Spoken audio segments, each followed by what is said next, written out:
All right. Broken threaded emails. All right. Distractions. I think we're going to talk about not enough monitors. Wow. I'm in a 3-monitor team right now. It used to be 2. I don't know how I ever lived with 1. All right. So great information there. Thank you all for sharing that with me.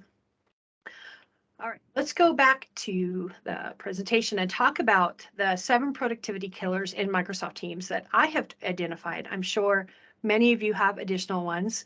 We're going to talk about each of these as we go along today. All right, so number 7. And this is really in no particular order. It just helps me tell the story a little bit better if I tell them in the order that they're given. The first one is TMT syndrome. Well, what do I mean by that? Too many teams. And I saw some of that in that word cloud. You've got too many teams and trying to manage that. And you're trying to manage your team's pain. Now, I have a demo environment, so we're going to talk about that here. And let's talk about the team's pain. PAIN. This over here on the left-hand side is actually called the Teams Pain, PANE, and we need to convert that from being a PAIN to a PANE by making it more manageable. Now, one of the things that I see as a consultant is that, unfortunately, as we were thrown into the cloud in the last couple of years, their teams were not planned very well. They got thrown over the fence. They created all these teams for what they thought they should. There was no planning because we didn't have time. We had a pandemic that hit and you had to stay productive. We're just trying to get our job done. And I get pulled in now to clean up the mess. And part of that is this team's pain. One of the common things that I see, and if you have this in your organization, I'm sorry, you'll see all of these little red notifications popping up on the team. That's activity that's happening. And here's the roll-up view of that activity. So I've got 47 items that need my attention, 9 items where I'm chatting, and then several items where I've been mentioned that I need to pay attention to. And on my YouTube channel, I have a whole series about triaging your inbox. And I kind of use the same methodology when I'm working in Teams. The problem is Teams weren't structured correctly to begin with. So this tends to blow up. Let me show you one of the mistakes I see all the time. I'm going to create a team. The first thing most organizations did is they created a team. They made it public. I'll just make it public for everybody and say this is Contoso company.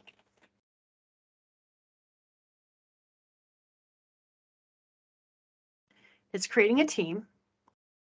So when you're structuring your teams, I use the who, what, and how methodology of your creating your teams. The who is who needs to work together. The what are the channels, and the how are the how are we going to get that work done? So I'm just going to add Nestor, Patty. Let's say there's 200 people in our organization, and I would have to add them individually one by one, which is what some huge organizations have done. And then when people join the company or leave the company, they always have to add them to this team. The first thing it did is that brand new team is at the bottom of my team's PAIN. Here's tip number 1. Reorder the teams in your team's pane in the order that they are most important to you. So I'm working on a lot of projects here. I'm just going to drag this one to the top because I'm working on it right now and building it out instead of having to scroll down to find it. All right, so next thing they did, this is the who needs to work together.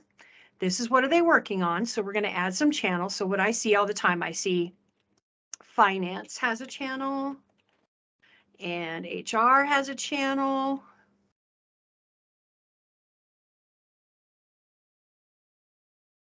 And IT has a channel.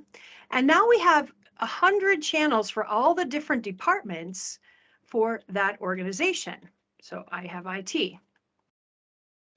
What is happening to me now that we have all of these huge teams and people are making conversations, adding chats, all in one huge team?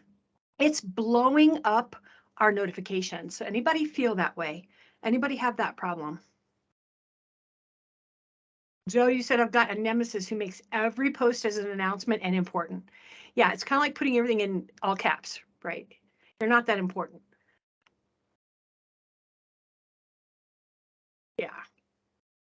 Don't read the circle, it'll scare you. Okay. All right, so do anybody have these huge teams that they're unmanageable? This was a very bad idea. If you really wanted an all company space to communicate, then my opinion is it should have been in Yammer. Yammer's a great way. It's kind of like the company bulletin board. You know, it's not activity. It's not work that we're trying to get done. We're not trying to be productive. We're just communicating. So this is one of the first mistakes I see. So the way to properly create a team, you want to remember those three things. Who needs to work together? What are they working on? And how are they going to get that work done? So let's create a proper team. So I'm going to create a proper team. And this is going to be for the fall conference. Maybe I'm putting it together. Now I have to decide what kind of team this is going to be. Is this a private team that only people that I invite will be able to see it and be able to join it? Is it a public team? Somebody has an open mic. Looks like it might be you, Teresa. I'm sorry. It's okay. Just double checking. I had come off to make sure that you knew about the question about how to archive old team sites. And then you started going down a path and I just kind of let you. My bad. Okay, no, that's okay. I will answer that. We'll talk about cleaning things up later for sure. Okay. Okay, thank you. All right, so if they're public, this means anybody in your organization can join. Doesn't mean it automatically adds them, but they can discover them and find the teams that are available and have an open permission. And this one is org-wide, meaning everyone in the organization is automatically added. Now, again, how much activity is in that team?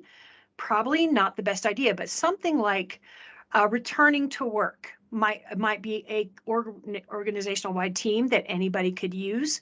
That's a good thing because you're going to give them resources and have communication that pertains to everybody about returning to work. So that might be something that would be a good org-wide team, or maybe company travel. You know, where is the resources and can I ask questions about company travel? So I'm going to make this one private. Let's call it the fall conference. And people never use this. Everybody skips the description because it's not required. But everything in Office 365 is searchable. It's our job to make it findable. Now, if I had used an acronym for this, maybe typing out the acronym here would have been a good idea. You know, let people, give them the information they need to be able to search and find the stuff. So where we are planning fall conference for 2022, right? We're going to create that team. So we've identified a group of individuals that need to work together on the conference. So I'm going to add Nestor and Patty and Diego and Deborah. Now I have an option to have an alternative. By default, they're all members, but it's always a really good idea to have a number one. And if you're a Star Trek fan, you know what I mean by that. We need to have somebody, in case I win the lottery and run away, that could possibly take care of this team if I need to. So I'm going to designate Patty as an owner so that she can help manage the team and work with those. Right. So we didn't add Deborah there. And purple circle here. Let's see what happens. All right. So we have our teams. We have identified who needs to work together. Again, it put the teams pane at the bottom. And now I need to figure out what are we working on. So what are the areas that we have to have, in my opinion, conversations about? If this was an email conversation, we have filers and we have pilers, but if you're a filer and you create folders, what would those folders be? What are the conversations that you're having around this conference? So you might have things like logistics. So I'm going to add a channel for logistics. And again, always put a description, but for brevity, I'm just going to go ahead and skip that. Now this little checkbox, again, because it's not a default thing, is something that you might want to pay attention to. Automatically show this channel in everyone's list. I'm going to show you here in a minute how to hide and show channels. If you do not select this, it will not automatically display. And that means it may not be seen. It might be ignored. I always tell, as a best practice, always check that box. People can always control what they see, but they don't know if they don't know it's there, they can't control it themselves. So I'm going to go ahead and click add. Let's say we're going to add a speaker channel. So add a channel on speakers.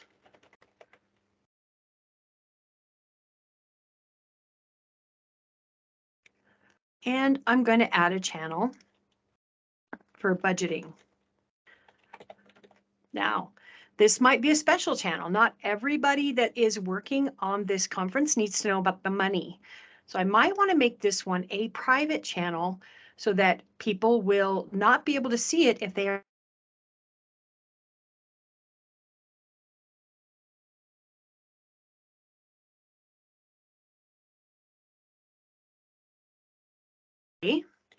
this creates a completely separate SharePoint site. We're going to talk about that here in a bit. And a separate workspace, basically. And there's some features in Office 365 that are not available if you create this as a private channel. There's also this thing called shared channels that have been opened up now, and we're not going to get into that today. That's like uncovering a whole nother onion, a whole nother level of onion. All right, so I have what are we working on? And you can see the little lock here. That indicates to me as a member of that channel that it is not visible to everyone, but anyone else that's not part of that channel wouldn't even see that as a channel in the team. So we're going to say, you know, what are we working on? Here we have the who needs to work together. What are they working on? And now let's talk about the tabs across the top of how we're going to get those things done. So I'm going to go to the speaker channel, and each channel has a set of three default tabs. The first one is posts, where we have our conversations.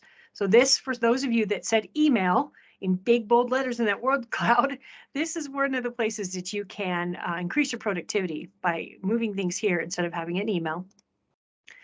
Here's your files. So what content do we need to share together? And then you have this thing called the wiki. The wiki is a weird layout. It's not searchable. To me, it's not really useful. It's maybe a question, answer, but it's not searchable. Or it might be a process or procedure, something like that. You can remove the wiki if you don't want it. It is a default tab. You can remove it if you need to. But posts and files are default, cannot change those because it created two workspaces behind the scenes where all this content is being stored. All right, so who needs to work together? What are they working on? How are they going to get that work done? One of the things I might want to have as a workspace is for my speakers. Click the tab and you're going to pick one of the other tools that are in Office 365. So let's say I want to create a OneNote notebook, and I want a brand new notebook called Speaker Bios, and click Save. So as they're sending them to me, I can put them into OneNote. Okay, so Michelle's going to be the first speaker, of course. First one on my list. I'm going to add a page for her, and as that content comes in, I can start tracking this in a notebook. So how am I getting the work done? Instead of keeping a whole bunch of Word documents, maybe I create a notebook where I store that. Or if I'm under general and we have meetings, maybe I create a notebook for my meetings. Okay. So build out your workspaces based on what is most important to you. All right, so I'm going to say one more notebook there. I'm going to talk a little bit more about what to use when, but I just want to plant in your brain who needs to get work together, what are they working on, and how are they getting that work done. Now we have the ability to sort and move around our team. So solving the team's pain, P-A-N-E, make it a P-A-I-N. I'm sorry, P-A-I-N, not a P-A-N-E, not a P-A-I-N. I'm going to move them around, and we have the ability to hide and show and create this a more usable workspace. So let's say I'm not working on this PNW social campaign. I can hide that channel. I'm not part of the UX copy designs. I'm going to hide that channel. So now in my Teams pane, because there's only 2, it doesn't really hide it. Let me go to one that has more than that. There we go. You'll see hidden channels, and they'll show up. And when you hover over them, you can hit the little dot, dot, dot, and it'll say hide or show. So those are how we hide and show to reduce the amount of channels and teams that you see in your Teams panel. So if you have too many teams, first of all, you need to look at if there are groups that are the same groups in different projects. Maybe one of those projects should have been another channel. Or if they're completely separate, if you kind of just want to close it later on, because I can, after this Mark 8 project's done or this US sales project's done, I can hide the whole team. It doesn't remove me as a member of that team. So let me just hide this one. I'm going to hide the team, and now there's a whole group down here of hidden teams. And that allows the, again, cleaning it up. These are things I'm not working on. I don't want to leave because the team, because I still may be using or want to reference the content. But if I have an ongoing team and I create a new channel for every project, and now I've got a whole bunch of channels that don't make any sense. Plus, we're going to look at the architecture that it created, and it'll kind of make sense. So when I'm creating my channels, I gear them toward what are the things we're talking about. Behind the scenes, you get a whole SharePoint site that you can create and manage your files in 1,000 different ways. The one thing you can't control in Teams are the conversations, because by default, we get a posts, which is where we have the conversations for that topic, and the files, which is where we're going to store our files. We have flexibility here, no flexibility in the posts. So see if you can reorganize and change your teams based on that. You can also create notifications on those. So let's talk about that in our next topic. So number 6, managing your notifications. How many of you have pop-up fatigue? You get that little purple pop-up that's like, you got mail, you got somebody notified, somebody answered, somebody reacted, and lower right-hand corner of your screen just blowing up all day long. How many of you feel that way? Hey, we actually got a question that might be kind of relevant right now. Okay, if you're perfect. mentioned in a hidden channel, do you still get notified? Yes, you do. Even if you're not a member? No, well, if you're not a member, you won't be able to see it, and they won't be able to mention you anyway. You can't mention somebody who's not in a channel, but good question. I like that one. All right. Beth said, wish Microsoft would replace the wiki with a OneNote tab by default. Hello, you are my tribe. Thank you very much. I think the wiki is worthless. And in my opinion, in the Microsoft Teams meetings, the meeting notes are in a wiki format, which aren't searchable. How is that helpful? It's not helpful. So I'm with you 100% there. Joe saying, I know with the GAs can do that with PowerShell. Oh, yeah. Yeah, I don't do PowerShell. My stuff's all out of the box. If I have to code things, it scares me. I'm not a PowerShell person. Oh, April's giving you some resources too. She's amazing. Thank you, April, for joining. All right. I had to remove all of those pop-ups. Yes, because you're inundated by them, right? So let's talk about how we can fix the pop-ups. Right. So the pop-ups happen when certain activities occur. And let's look at what those activities are. I'm going to go to my activity bell and filter for what type of activities are happening. Something that gets mentioned, something that gets replies, something that gets reactions. All of those are activities that trigger a different notification in a lot of cases. Okay, somebody else has an open mic again. I hear somebody typing. So unread mentions, replies, thank you. Missed call, I just know these are being recorded, so we don't want to be recording that. All right, so any of these could be a reason that you're getting a pop-up. So how do we manage those? The first thing is to overall, to manage your notifications across teams by using your settings up under your profile. Oh, they moved it to the ... next to profile now. Under settings, here's your global notifications for teams. So if you have a missed activity, how often do you want to receive an email that you've missed activity? Now, this is a decision for you to make. How often are you in Teams?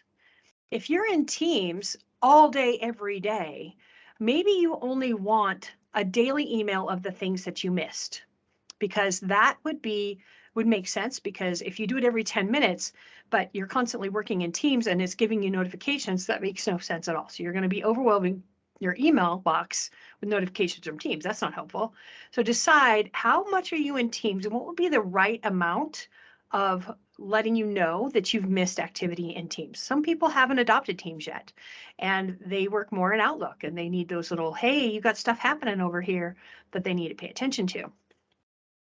Appearance and sound, do you want the Teams built in or do you want the Windows notifications? So Windows notifications come in underneath here. You'll see the black ones that pop up, like when you get an email, those types of things in your activity panel. So do you want it in Teams or do you want it in Windows? Again, where do you work the most? If you're not in Teams all the time, sometimes you're not going to see those pop-ups, or if you don't have Teams open. So you may want to decide where you get those notifications. Show the preview. Do you want to see more or less? Do you want to be a bigger box or a smaller box? And do you want a sound to play? You may want to turn off the sound if you're paying attention visually, or if you're like me, it's like, oh, no, please call my attention to it. Right, on your teams and channels, how do you want to be notified? All activity, mentions and replies only. So this is going to where you are personally mentioned, and we're going to talk about that. Or do you want to create a custom one? So here are your options. Your personal @ mentions means somebody called you out by name. Do you want it in a banner or your feed, or only in the feed? The banner is the purple pop-up. So if you don't want the pop-up and you only wanted to show in your activity feed, which is the activity bell up here in the upper left-hand corner, then you decide how often you want those. Personally, for me, if somebody has called me out by name, I want the banner in the feed, because obviously I need to pay attention. When we talk about Teams mentions, that's where it's the whole team. How often is the team mentioned? Do I really need to pay attention to that? If they didn't call me out by name, that's a decision you have to make. Replies to your conversations. If people have liked or reacted to the content that you've added or contributed to. Your different posts, channel mentions, when do you want to be notified for those? So these are your global settings. Now, after you decide what those are going to be, you can also edit your chat, your meetings and calls, people. So I encourage you, I could spend 2 hours on this screen alone. Be sure to go and explore this and figure out what is best for you. All right. Now, going back to our Teams pane, P-A-N-E, because we've managed it now. If you have specific teams or channels that you want more active notifications than your global notifications, on each one of your teams and channels, you can manage those. So let's say I work in logistics primarily. I want to get a channel notification on all activity that happens in there, no matter what. Now I'm going to get those notifications for that channel. If I'm in charge of the this one that I hid, the coffee campaign, maybe this is a dormant project. And if somebody happens to put something in there, I might want to get notifications on this channel. Why can't I? Is it because it's hidden? Oh, they changed something. Channel notifications, I want all activity. Let me see if I can hide it now, because I'm going to do a little test. All right, so I want to go back now and test this, because they may have changed that. I always tell people, add a notification to the channel, change the notification level, and then hide the team or hide the channel, and you'll still get the notification. So that's interesting. I'm going to have to go back and test that in the real world. I won't make you sit here through that, but that's an option for you. Okay, so make sure those notifications are appropriate for what you need them for, and not because Microsoft decided that was going to be the standard notifications for everything. Okay. This is why when you have these global company teams that you've got all this activity and people have 200 things and 180 of them are coming from their company team and only 20 of them even relate to them. That's why I think these global teams that they create are just overwhelming. You will still get the little red markers. You just don't get the pop-ups and the notification sounds and all of that. You'll still see the activity there. They don't need to be blowing up your screen. All right. So pop-up fatigue, did we fix that? Hopefully. All right. So Beth is asking, do you only get an activity email when you're mentioned in that team? It depends on the notification setting that you've selected. You can set it up so that would be the way. Hopefully that answers your question. All right. Let's go back to number 5. Communication. Communication. Teams has 3 primary purposes: communication, collaboration, and creating and maintaining content. So communication, collaboration, and content. Communication can happen passively or it can happen actively. And again, how much do you want people to pay attention to what you're doing? Because Joe, I'm sure you've tuned that person out because everything is in caps, everything is an announcement, and everything is important. Well, you can make sure people see that in different ways, and you can communicate your status without having to actively change that. So how do we manage our communication? Let me give you some passive communication options first. Underneath your profile, you can see I'm in a meeting. This reads my calendar and actively changes my status based on what is on my calendar. But let's say I'm free. What if I need to be in do not disturb mode? I'm working heads down. I don't want people bothering me. When you're in do not disturb, they cannot ping you and they cannot call you. It blocks everything unless you have changed that specific person's status to be able to break through that, which is underneath your settings here. You have the privacy and priority access. Like if you have an office assistant, maybe you want them to be able to get through to you no matter what, you can change their access in there. But otherwise, everybody else either sees free or busy. Let's be a little more proactive in that. If I need to go into do not disturb because I'm working heads down, I can manually change my status. Work heads down, no interruptions, because I saw one of you said interruptions was one of your biggest frustrations at least one of you in your day. So right now I'm going to be uninterrupted. I just fixed that problem. Now, what happens when I'm done and I want to go back on do not disturb? If you set your status manually, you have to go back and reset it, or you will be on do not disturb indefinitely. So make sure if you manually set your status that you change it and reset it at the bottom. So look at some of the other options. Maybe your meeting ended early. It's still on your calendar. You want to make yourself available. You could change it there. You want to be right back. You want to appear away, what I call stealth mode, or appear offline. Like I'm in dark stealth mode now. Now, here is one of my new favorite things they finally added because I don't always remember to go reset my status. You can change your status for a specific duration. So I'm going to be in do not disturb mode for the next hour and then click done. And in an hour, it automatically resets it for me. Or I can manually go in and change it back myself. So reset my status. Perfect. So use that to your advantage to make sure that you can focus on the things that you need to focus on when you need to focus on them. The other one that I think most people don't know about or use enough is the set status message. This is the opposite of an out of office reply. Have you ever spent 20 minutes creating an email and that person is out of the office and you don't know it until after you've wasted your time and you get their out of office reply? How frustrating is that? Yeah. So Brianna's asking, can you set a loud list for certain people need to be able to interrupt you during a D&D time? Yes, that was that privacy setting that I showed there just a second ago. You can whitelist people that can break through anytime. A good question. All right, so if I want to, in my status, say working heads down on a project, please contact, and I'm going to mention somebody, Nestor, if you need immediate assistance. All right, so two things are going to happen here. This is going to display when people try to message me, and Nestor will also get a notification that I mentioned him.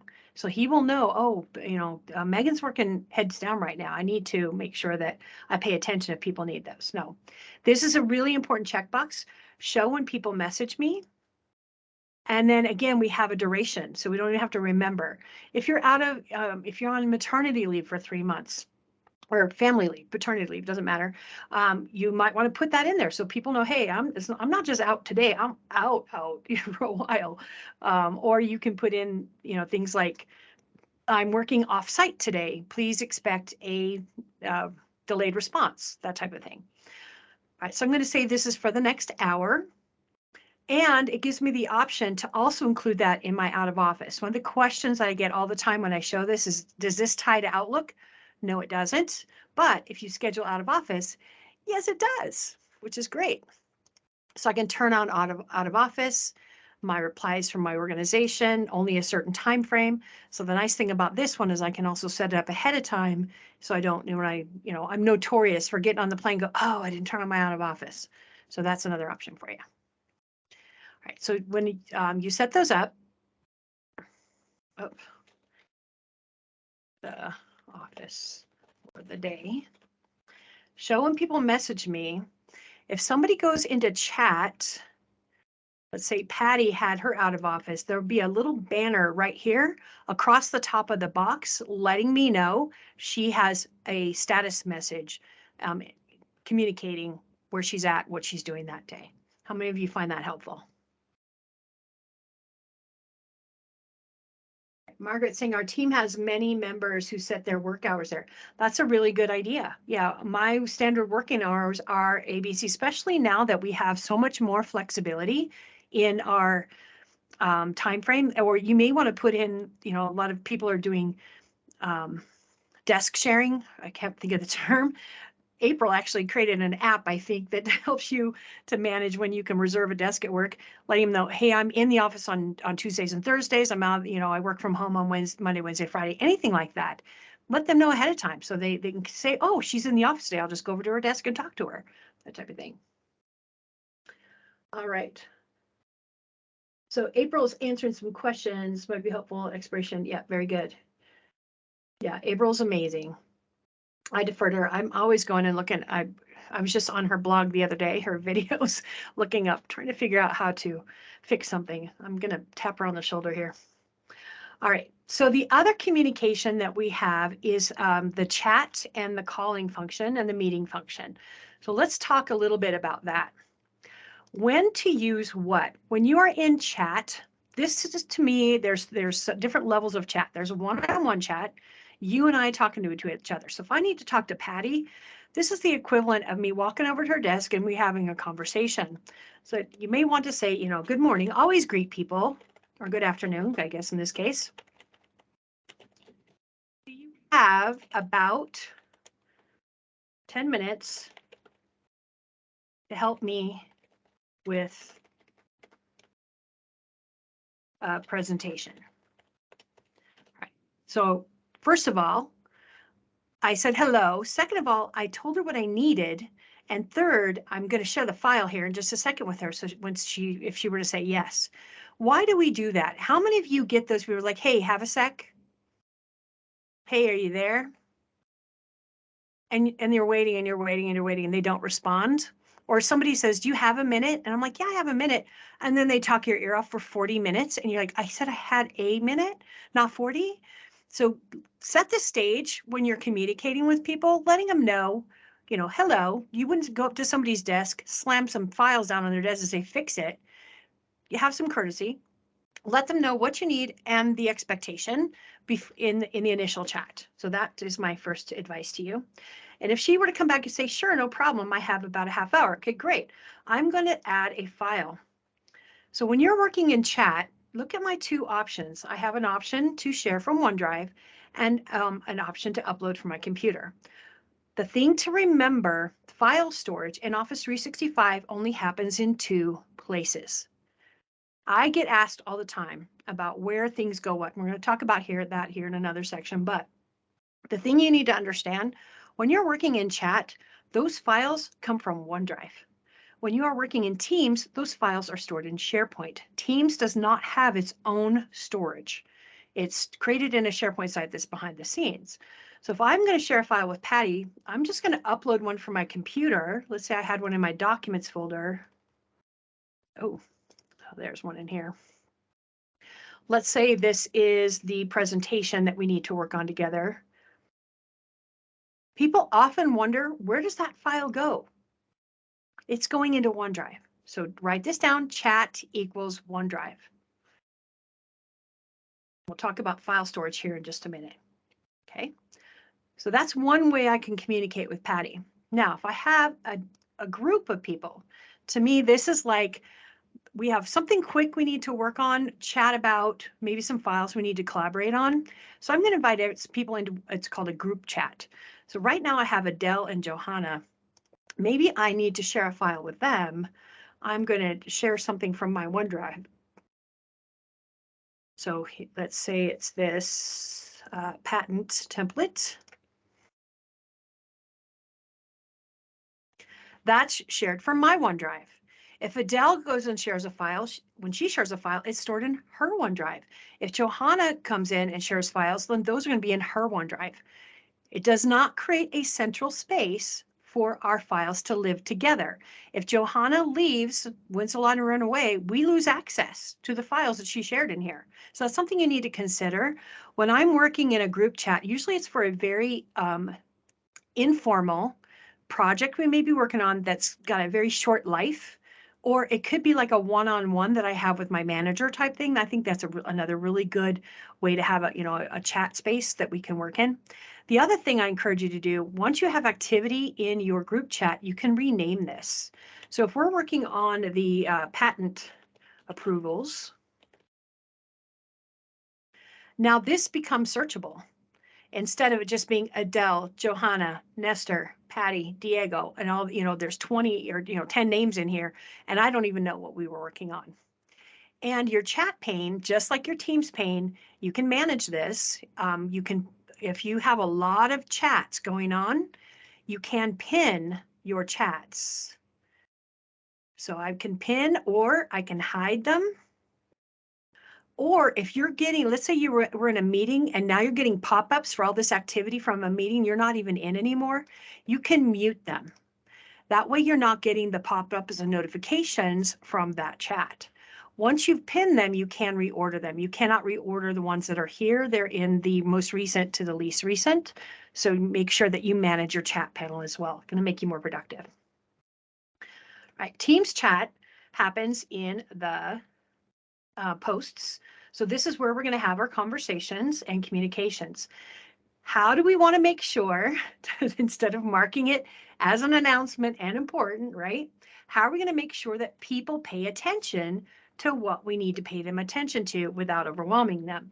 In your conversations, you have the ability to mention a person, a channel, or a team. So if somebody like me, I have created notifications on specific channels, I'm going to get active notifications, not only when they mention me, but when they mention the channel. So if I go into, let's say, the logistics, start a new conversation, I'm going to say at logistics, does anyone have the files from last year's event? If I'm paying attention to logistics, I'm going to get a notification. I'm going to start getting activity up here in my Teams pane. If I want to call somebody out and say, at Nestor, I think you had those. Now I'm doing a personal mention to Nestor. So Nestor's going to get an activity if he has gotten a notification for, anytime somebody mentions him personally, he's going to get an active notification for that. You can also mention the whole team, and I think this isn't used. To me, in my opinion, if you want the whole team to pay attention, Those need to go in the general channel under posts. Mention them if you feel the need to make sure they pay attention to it. But it needs to be an understanding between you and your work group of, anything that everybody needs to know is in the general channel. They will still get the little red notifications that things are happening there. It just doesn't do the @mentions. Now, when I go back to my activity feed, I'm going to filter this first by where I was mentioned. And I can focus on everything where somebody mentioned me specifically. So I'm going to triage this, go through and respond to each of these and knock out some of those 47 notifications that I had up there on that activity bell. Okay, so communicate in Teams. Now, you have another option. I'm going to open Outlook.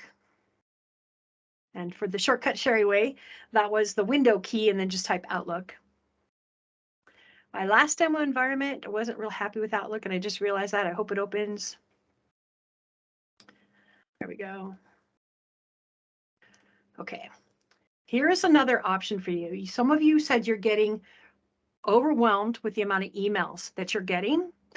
Your emails now, if you have people that are resistance is futile, you will be assimilated.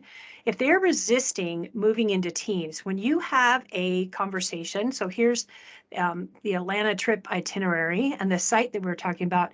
If this involves that group, a specific group of people that already work together, I'm going to, where's the send to Teams?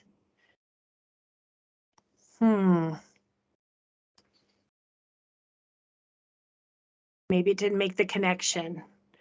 There should be an option in here to send it to Teams, and then you pick which team and which channel you want it to be appear in. Maybe Teams was open first, so it should have made that connection. Let me try and close it. This is a little afterthought in my communication. Yeah, it's still doing its thing. Go away, your privacy stuff. All right, so now I'm getting the send to OneNote, so it's making the connections. Maybe here in a second. Oh, here it is, share to Teams. There's the button I was looking for. So share to Teams. And I want to share it to the fall.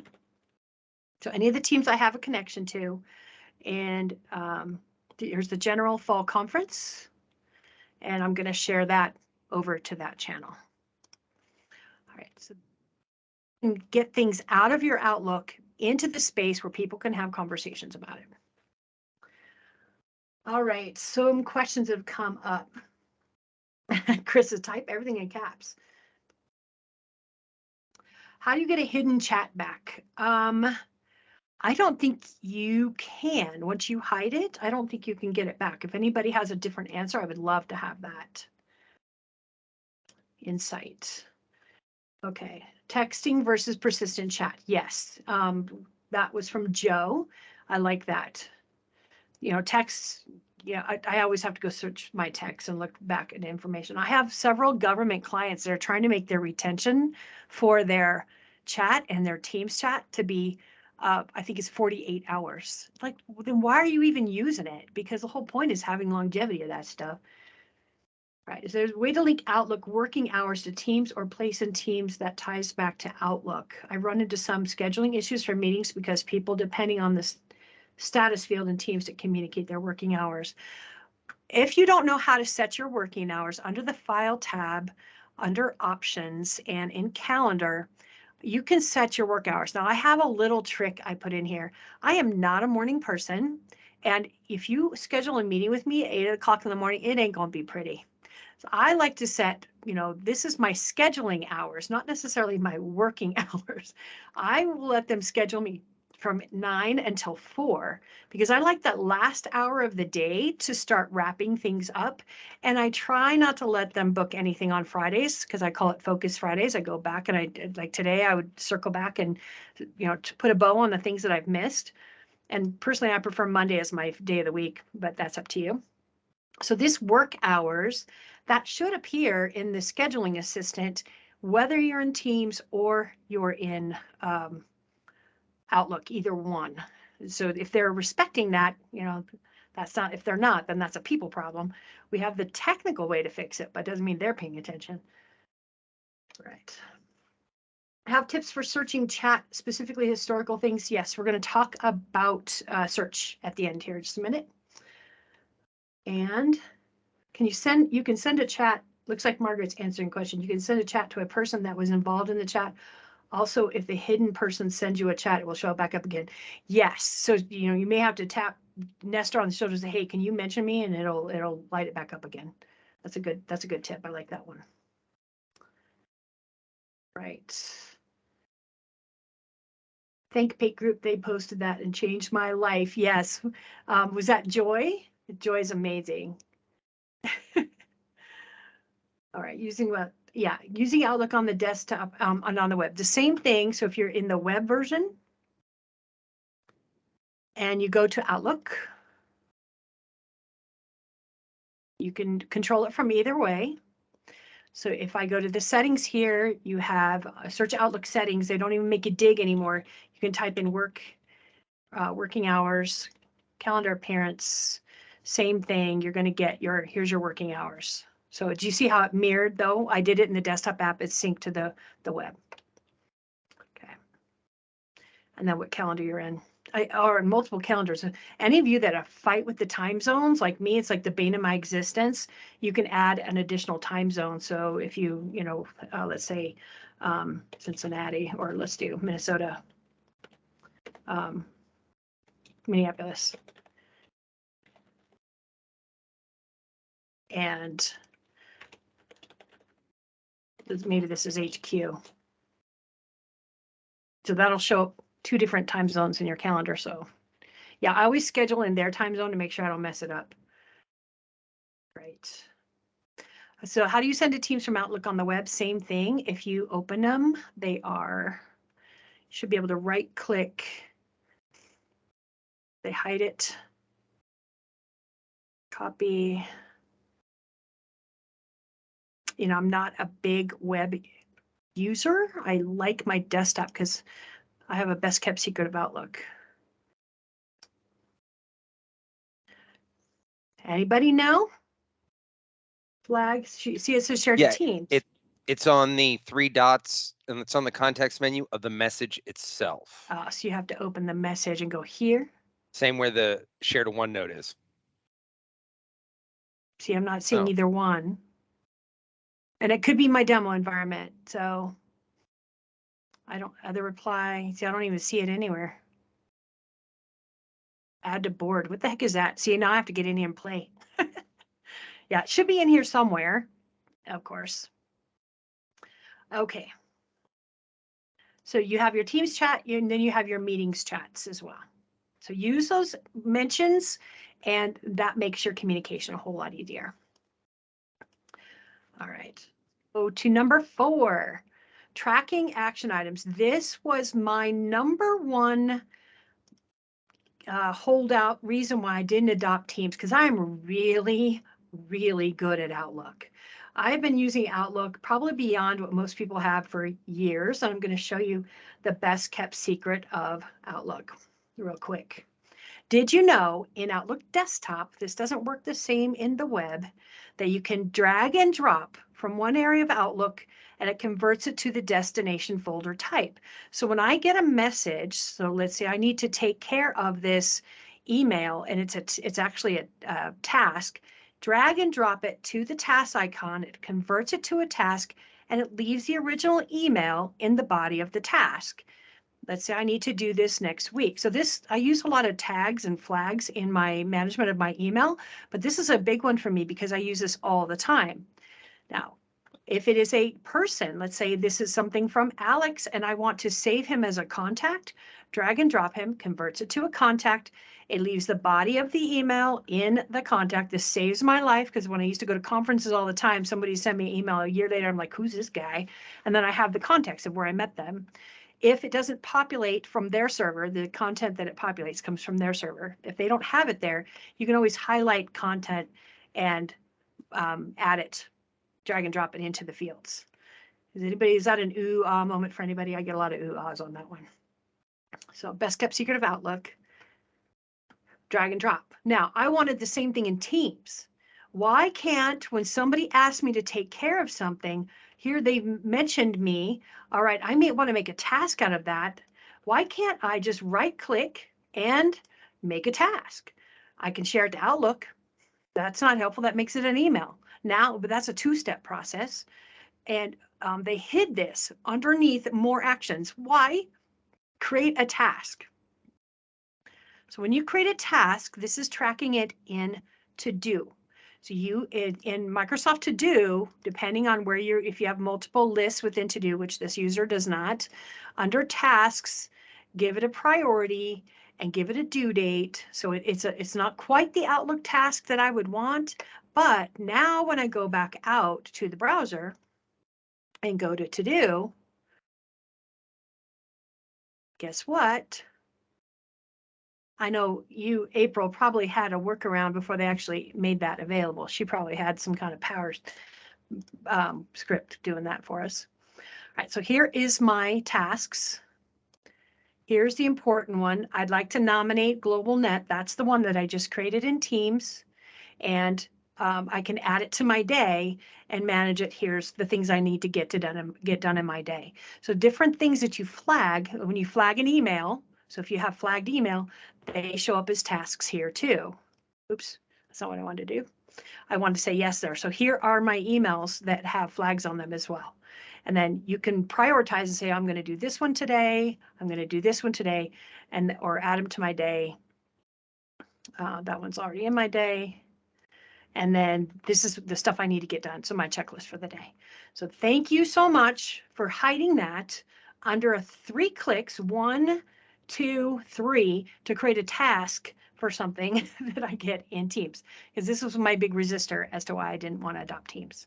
How many of you get tasks all the time from your Teams conversations?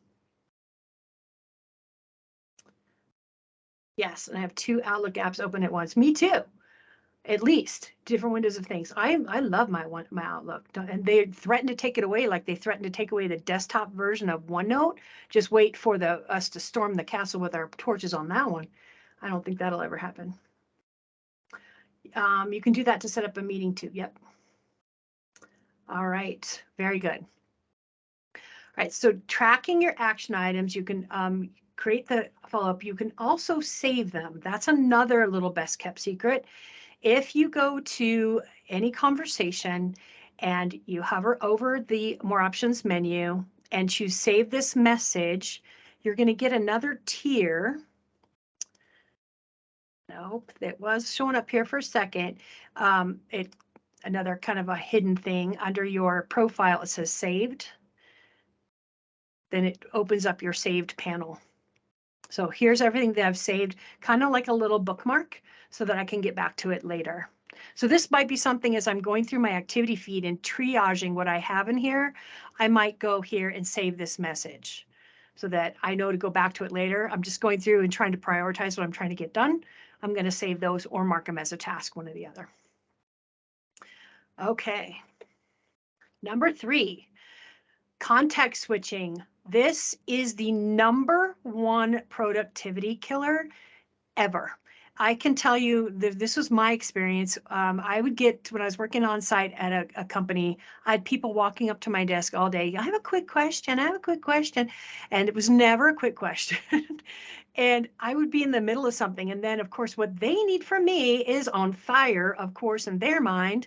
And now I need to figure out, I need to help them. I would get to the end of the day and I'd be upset with, somebody because they didn't answer my email. Guess what? I never sent it.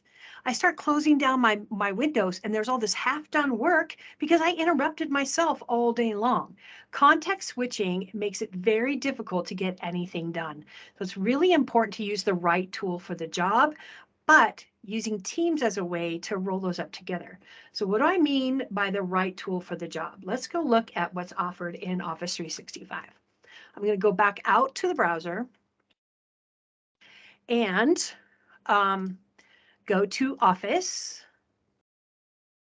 Office 365 is a subscription, and based on the subscription level that you have, what environment, if it's government or education, might be a little bit different, and what your organization has turned on and turned off, made available to you, it may look a little different. This is a fully deployed commercial environment that has everything turned on. So if I go here and I go to all my apps, you can see there's a lot of different apps in Office 365. They took away my favorite button. They used to have all apps with a little description of everything, and that's what this button used to do. But we'll go into the kind of looking at these. We have forms if we want to gather information from people. We have OneNote, we have Power BI, we have Sway, we have Visio. But you also have, if you go in here, these are all the apps that are available. Oh, here they put it at the bottom. Explore all your apps. This is everything available to you in Office 365 and a description of what they do. A lot of people are like, what the heck is Planner? I don't know what that is. Or what is Power Automate? What is Project? What can I do in Project? You know, you can just hover over these and get more information, or hit the little information in the upper right-hand corner, and it's going to take you out to the training or introduction for that particular product. Pretty cool. So if you're ever wondering what you have access to, let me go back. Of course, it's underneath my little thing here. Let me go do the back to the all apps. All right, so pick the sharpest tool for the job. Lots of ways to manage tasks. If you're going to manage tasks with people, let's go to Planner and create a planner board and use that. You know, there's a couple of event plans that we have here. I need a new event plan for that conference that we're working on. So I'm going to create a new plan, and it's for the fall conference. It's going to be private, and it should actually be part of an existing Microsoft 365 group. This is a very common mistake that people make. They create a plan, and then they have to share it with people. When you create a plan like this, it creates a SharePoint site, a Microsoft Office 365 group, a mailbox, a calendar. It creates all kinds of stuff in the background. And this, if it's just for you, a lot of people want these personal plans. And a couple of years ago, they announced that we would have personal plans in Planner that would be stored in our OneDrive. Hasn't happened yet. I don't know why. But yeah, don't announce things and then don't do them. Thank you so much, because we get us excited. But if this is a plan that is already attached to a group, then you want to create a group. Otherwise, you're creating a whole separate workspace. So I'm going to add this to that existing group. If I don't see it right off the bat, you know, you can always search at the top if you have a whole bunch of them. Create the plan. And let's say this is going to be our speakers. This is going to be travel. This one's going to be sponsors. Right, so I've created my buckets for that plan. All right, so this is great. I have a planner that allows me to manage my tasks. I also have OneNote where I manage all of my notebooks. I could create a new notebook. Look what appeared here, the speaker bio one that I created in my team. My meetings one that's in my team. This, if I want to centralize where I'm working, because I'm working in OneNote right now, work in OneNote. If I'm trying to knock out my tasks, work in Planner, because then you can look at just the assigned to me and view those plans by progress, by plan, by due date, by priority. Okay, but this keeps me in context when I'm working on knocking out the tasks I need to get done. But what if I need the whole roll-up view of what's going on with all of those tools? Remember, the teams are who needs to work together, what are they working on, how are they getting that work done? I don't want to have to go from the fall conference team over to Planner to manage my tasks, or over to OneNote to look at my meeting notes. My meeting notes are already on a tab, but what if I want to add that plan so it's all in one place to here? So these are tasks by Planner and to do, which, thank you. They made it purple. Everything's purple. Purple's my favorite color, but this is getting a little ridiculous. I'm going to use an existing plan. Here's the fall conference, and then click Save. Now I can work in context here. I don't have to move to all those other tools to get things done.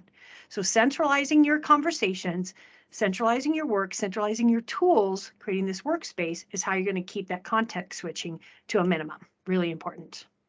So use the right tool for the job and work where it makes sense. Now here you can also add, if I want to see all my tasks, maybe I'm in Teams all day, I can stay in Teams, go to Tasks by Planner and To Do, and see that same content. I don't even have to go to Office 365 and go to Planner. It's right here. Or if I want to add my notebooks, I could add my notebooks. I'm still in Teams. I'm still being productive, but I didn't have to get out of Teams to get anywhere. And you can pin those if that's what you do a lot. So select them and then right click and pin them, and they stay on that page. Now, one of my favorite things about Planner, I'm going to give you my little best kept secret. In Office 365, you have a list view of the of your tasks. What I love about this is you can multi-select and edit the progress, the priority, the due date, and other attributes of multiple tasks at the same time. Yes, why is this not a standard view in Planner?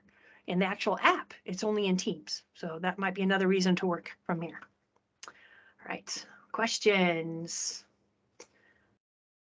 Posts and to do. Wow, that's exactly right.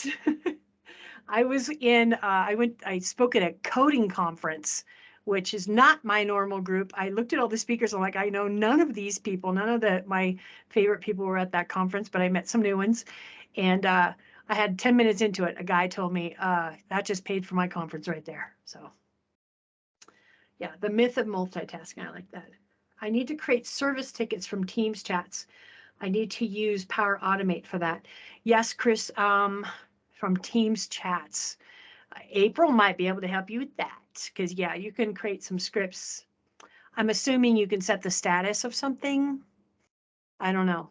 That's a good one. Sounds like a blog post. All right, Planner needs some love. Yes, it does. My hashtag is where's the waffle, because I go to all these conferences and they highlight Azure and dev and governance, and I'm like, okay, where's the waffle? People just need to get their job done. And all the work that the people that are working on the productivity products never gets highlighted at Ignite. Come on, these people are working hard too. All right, let's go to the next one. So context switching, manage your applications. Number 2, document dumps. This is my ultimate peeve in when people are moving to the cloud, because we hear the phrase, these are the me files and these are the we files, and that is completely oversimplified. I am going to be doing a presentation next week at the Microsoft 365 virtual marathon, and it's my document strategy. So if you want more on this, happy to share it with you then. Your documents have more of a lifestyle or a life cycle than me files and we files. They need to be managed, and there needs to be a strategy around that documentation.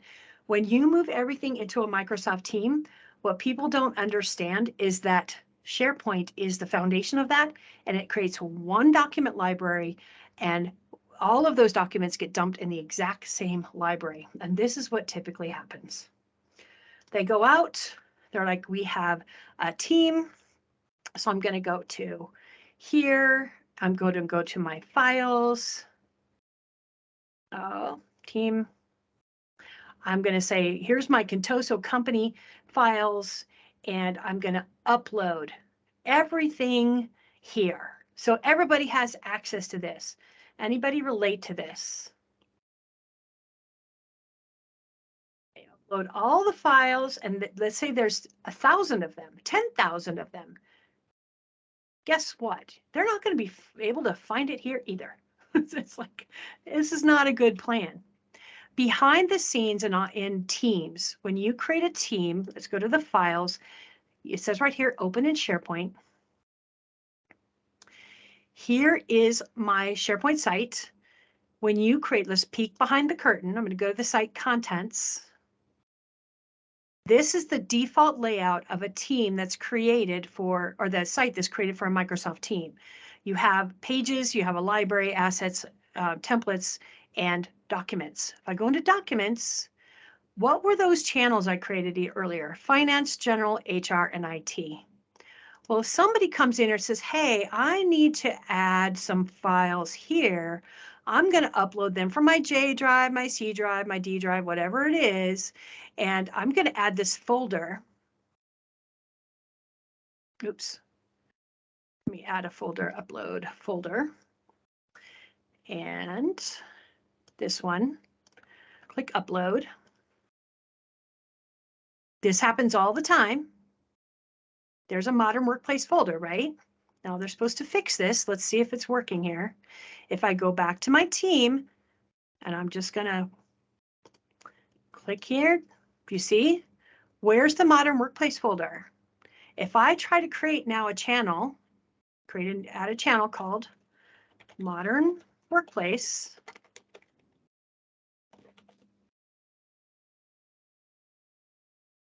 either I'm going to get a nastygram, it let me do it. Where are all of my files? There's a disconnect. Being able to create those folders in that primary document library, people do this all the time. So where are all those files that I was looking for? They're not here. They're not here. They're in the SharePoint site, but how do I find them now? So depending on where you're working, you never want to create, oh, because I didn't put a space in it, that's why. You never want to create folders in this library, because so now I've got a channel and I've got a folder. Great, that helped. That's helpful, right? So this is a very common thing. Understanding what the purpose of this library is, to me, in my opinion, this is work in progress. This should not be the documents, because if let's say these are my expense report files. I just uploaded the gospel version of my expense report file into a document library by default that everybody can edit. Guess what's going to happen to it? Somebody's going to mess it up. In your SharePoint library, this should be what you're working on right now.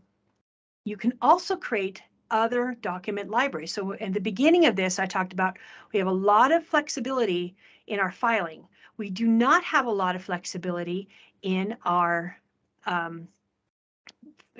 conversations, what we're talking about. So let's instead, why don't we go back to the home? I'm going to create a new document library. Let's say these are my templates or finance templates.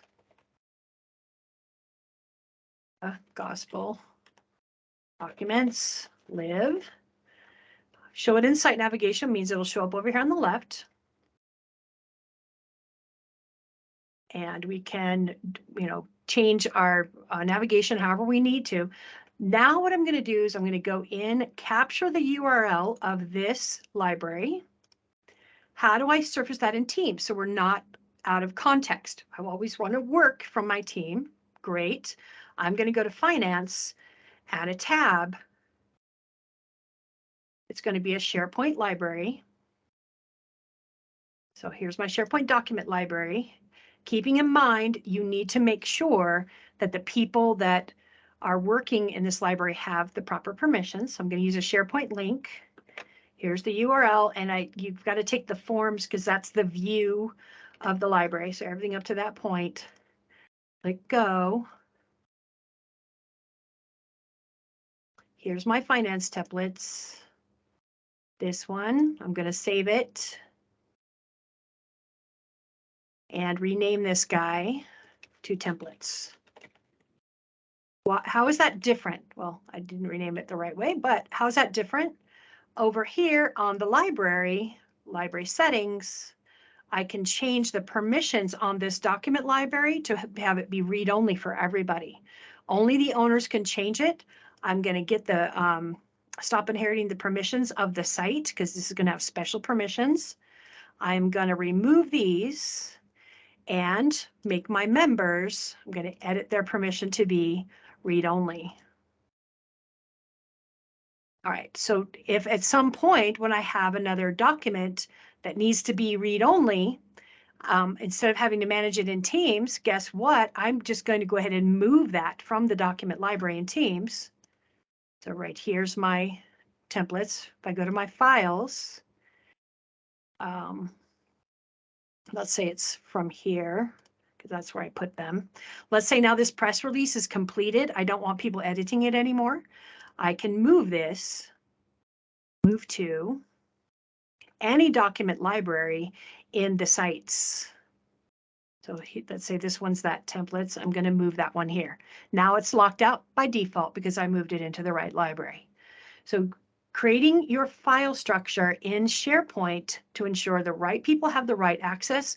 And in my opinion, your document library here is only the work in progress. Then it gets moved and accessed in a different way. Right. How many people agree with me? Max, are you bashing me? Oh. Hi, Max. Microsoft and naming things. Yeah, they're so good at that. Yes. All right. So it probably should not be tied to team site for documents like that. Maybe a communications SharePoint site. 100%, Chris. I totally agree with that. Again, work in progress. Let's say I'm working, and this is part of that document strategy. Let's say I'm working on the employee manual and I'm in the HR team. This is the ongoing, living, breathing, evolving document. And periodically we publish the next version. That's not going to, we're not going to let people in my team to go get that document. I have a SharePoint communication site that's our intranet for that department or that function. I'm going to put it in a read-only document library at that site. Again, I can copy or move it from this library to somebody and anywhere else that I have access to. So very, very good point. Yep. You don't want them in here for sure. Hi, Ed. So many familiar faces. I love seeing all you guys. I wish we were in person. That'd be awesome. All right. So document dumps are bad. Just keep that in mind. And the first thing before you move your content is it rot? I have done so many migration projects that are like, we don't have time to go through it all. Can you just move it all into the team and we'll just decide what to do later?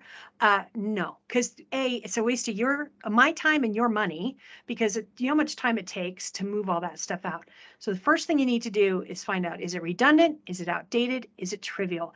Get rid of it. You do not need the potluck sign-up list from 1995 in your teams, ever. Like, why do we even still have that? So go through your stuff first before you move your content. And then what goes where? OneDrive is like the file cabinet that's underneath your desk. The content that you would normally put in that drawer in the paper world is what goes in your OneDrive. You have control over it. You can decide who gets to access that content. You get to decide how it's organized, right? So that's what content goes in your OneDrive. If you need to collaborate, let's say Max and I need to work on something together, I can keep it in my OneDrive. It's just a quick thing. I don't need the whole peanut gallery, so I'm not going to put it in a Teams library, but we can do that little work in progress and share it in a chat or directly through OneDrive, and he can help me work on it, right? So that's a good option. SharePoint is it's not your we files.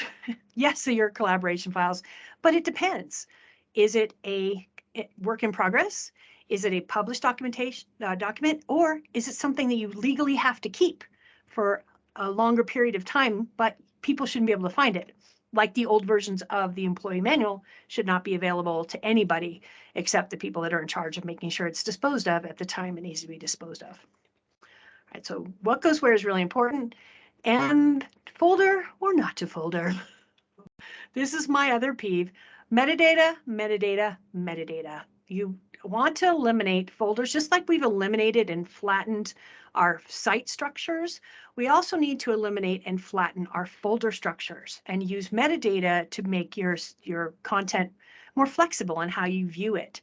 And here is the catch on that one. If your URL, the site address of a file, exceeds 255 characters, you have broken the magic link between SharePoint libraries, OneDrive included, and those applications. You will have to download them, edit them, and upload them. You lose a lot of capability. So make sure that, when your folders are within 3 clicks, so think of like the file drawer. You have a drawer, you have a Pendaflex, you have a folder, and you have a paper.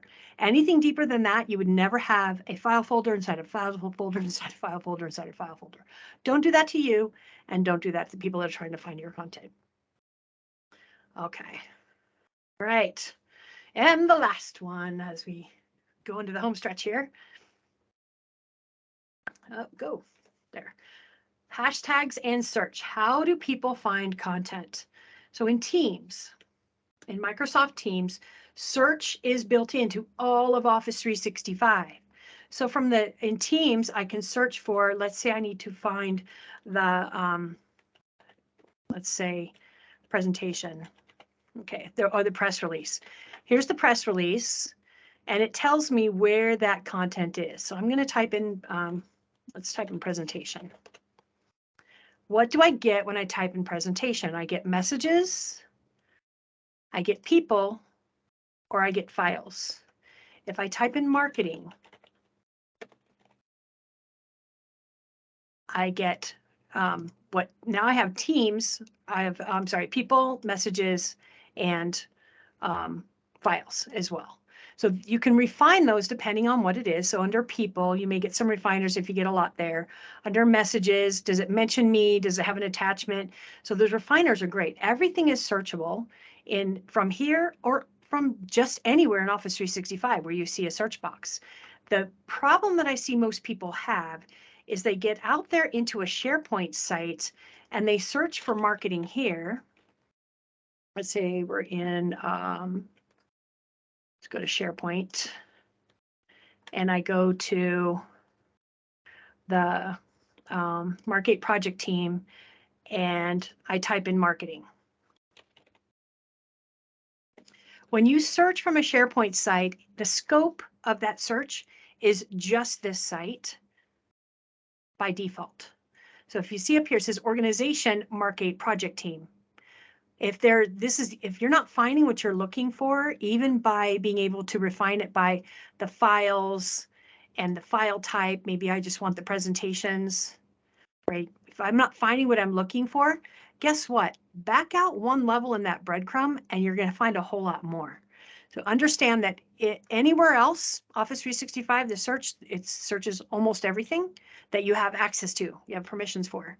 But if you are in a SharePoint site, your scope is limited to that site unless you expand it. And making things searchable. Here is another best kept secret. So I'm going to go to sites, and in their documents, when you add a document, I'm going to go into General, create a new presentation. Right. There are properties about this document that are by default, things that it captures about this file, even if I were to open it in the desktop app. So if I haven't, let's go to this one and open this presentation. Those of you that are OG like me, I've stopped saying my age, I say my vintage. People of my vintage might know under the info tab, you have all of these properties about your file. So when it was last modified, when it was created, the title of it, there are two properties that have the name in it. You have the name of the file that you create when you create the file. So the name of this file is to signing on at work CTG. I also have this title. So this could be using the login at Contoso. Can be completely different. Guess which item Office 365 searches first? It searches the title. And what I see all of the time, companies create PowerPoint presentations that are the template, and the title they have is PowerPoint template.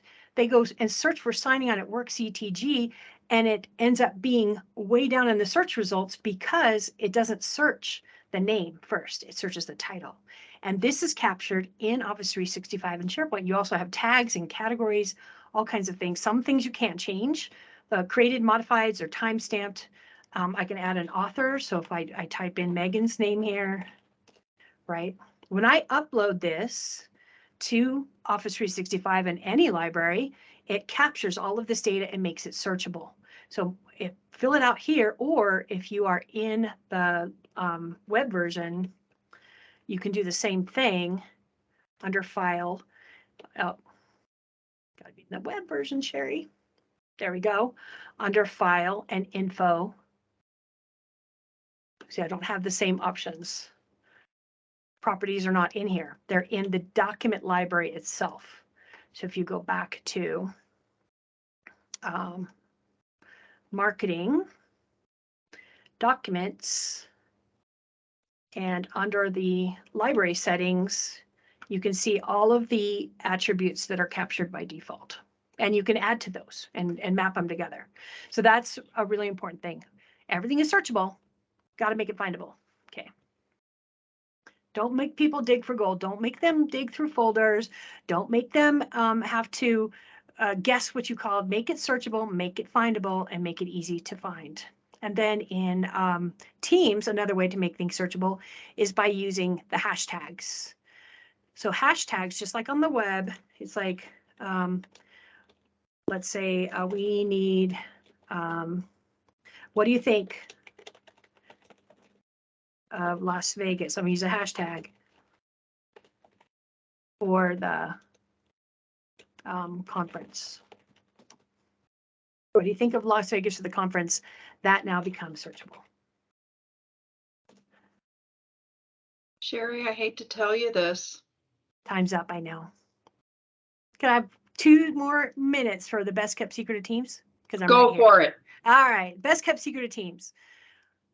It is up here at the top of the window. People don't pay attention. When you click in the search box, I've got a little banner that's kind of hide. Let me pull this down. There we go. See where it says or type / for a list of commands. If you type /, so everything we've talked about today, setting your status, finding things, navigating within your Teams pane, finding out where you were mentioned, putting yourself offline. I'm going to type / and type BRB. Guess what happens? It changes my status to be right back. If I type / and go to, and it's going to ask me what team or channel do I want. Let's say I want logistics. Here's the logistics for the fall conference. Takes me right there in my Teams pane. If I do / and mentions, it takes me to my activity pane and gives me everywhere that I was mentioned. This is the best kept secret of Teams. Use the / commands to move, change your status, find things, and navigate. That's the best, my best kept secret of Teams. Cool. All right. That is what I have for you today. Thank you all so much for joining me. I love doing this event. And, you know, I tried to cram all this in an hour the last time, so that was really frustrating. Go ahead and let me know what the top productivity killers are for, or not, it should be, what was your favorite thing that you learned today is the next question. So go ahead and fill that one out. And in the Menti, and then if you want, I'll leave this up here for a second and I'll put the bit.ly in the chat.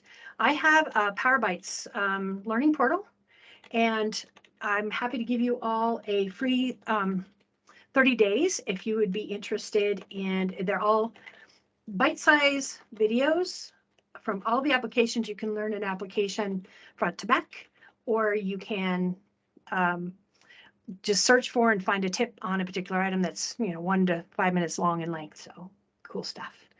Would love to know in the chat what your favorite thing was. So Brian, the best kept secret he uses that made the whole session worth it. There you go. You're welcome, Michelle. Thanks for joining me. Did y'all learn something new? Raise your hand if you learned something new.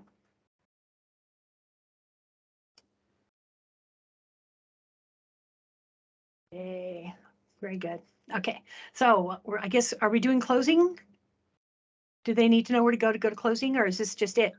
We don't have closing because we're not face to face. Oh, I know. I did. Sometimes they do the big drawing at the end or the thank you at the end. Yeah. Michelle, is there anything you want to share at the end since this was one of your babies?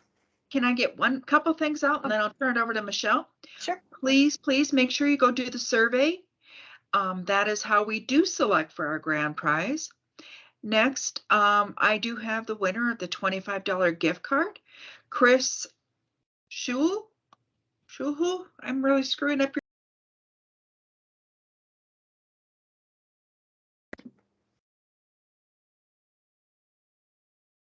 I lost the audio. Did anybody else lose the audio?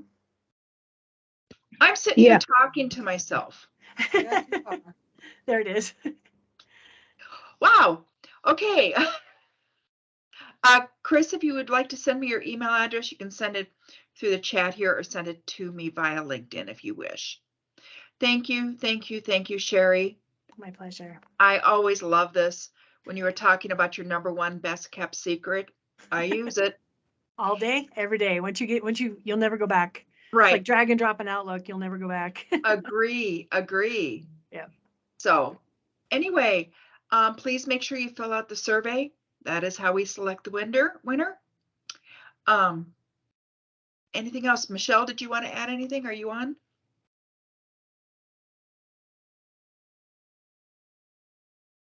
She may just be monitoring the chat. I don't see her anymore. You might be monitoring. Yeah, she left, it looks like. Okay. Okay. Well, thank you so much. Thank you all. Hopefully you had a great conference. We'll see you next time. Oh, M365 marathons next week. So feel free to join us on that one. It's all free, 2 straight days. Michelle is presenting. I'm presenting. Max is presenting. Joe, are you presenting? Trying to see if there's any other names I recognize. Okay. Very good. All right. So it's a great event. We're gonna have a good time. Bye, everybody. All right. Thank you.